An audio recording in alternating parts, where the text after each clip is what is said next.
العلم واليقين والقبول والانقياد فادر ما أقول والصدق والإخلاص والمحبة وفقك الله لما أحبه.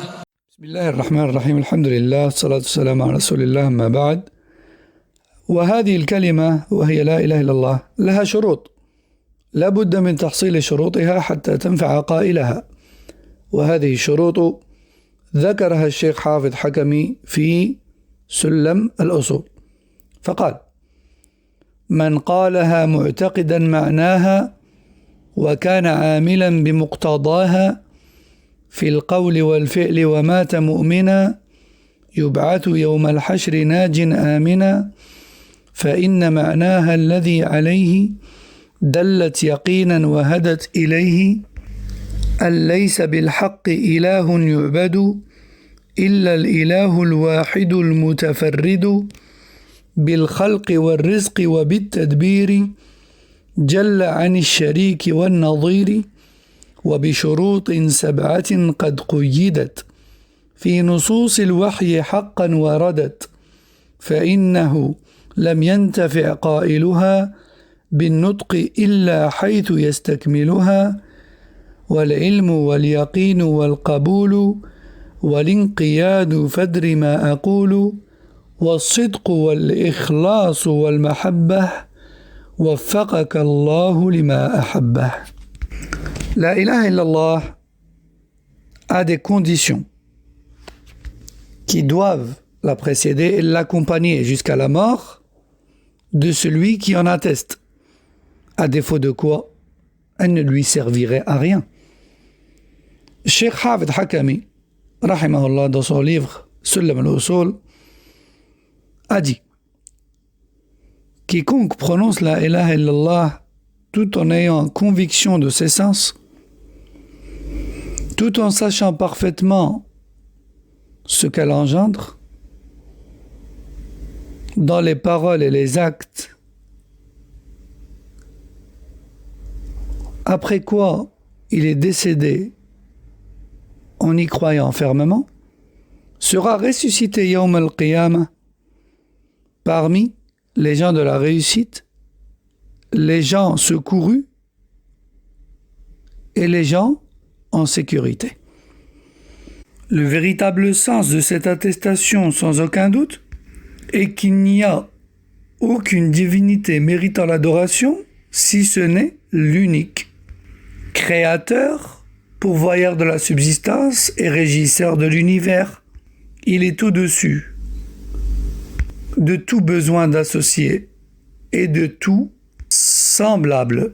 Cette attestation a 7 conditions auxquelles elle est liée, avec comme preuve les textes de la révélation. Ne tirera profit de cette attestation que celui qui la prononce en ayant concrétisé ces conditions. La connaissance de son sens, la certitude et la conviction sur cela, l'acceptation totale ainsi que la soumission à travers la mise en application. Comprends donc ce que je te dis, sans oublier la véracité, l'intention purement pour Allah et l'amour. Qu'Allah te donne donc le succès dans tout ce qu'il aime. Fin de citation.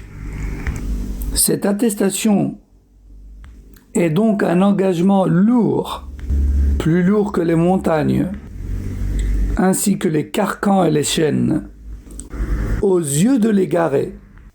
أما من وفقه الله وهداه ويسر له سبل النجاة وجعل هواه تبعا لما جاء به رسوله ومصطفاه فهي أسهل عليه وألذ لديه من العذب الزلال.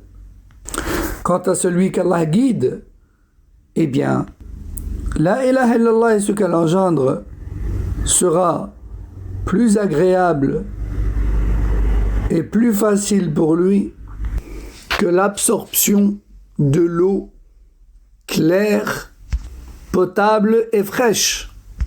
Ceci car il a fait dépendre ses penchants de ce qu'Allah et son messager lui ont demandé. ولا عجب فوصية الله لعباده هي كلمة التوحيد الفارقة بين الكفر والإسلام. قال تعالى: شرع لكم من الدين ما وصى به نوحا والذي أوحينا إليك وما وصينا به إبراهيم وموسى وعيسى أن أقيموا الدين ولا تتفرقوا فيه.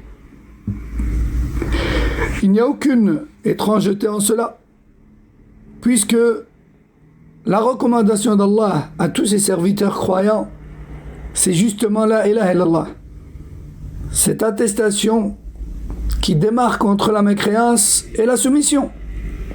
Allah a dit dans Sourate Ash-Shura, verset 13, qui a pour sens: Allah vous a légiféré parmi la religion ce qu'il avait déjà recommandé à Nuh, ainsi que ce que nous te révélons à l'instant, ô Muhammad, ainsi que ce que nous avions recommandé à Ibrahim et Moussa et Isa auparavant, c'est-à-dire concrétisez la religion et la soumission à Allah et ne vous divisez pas.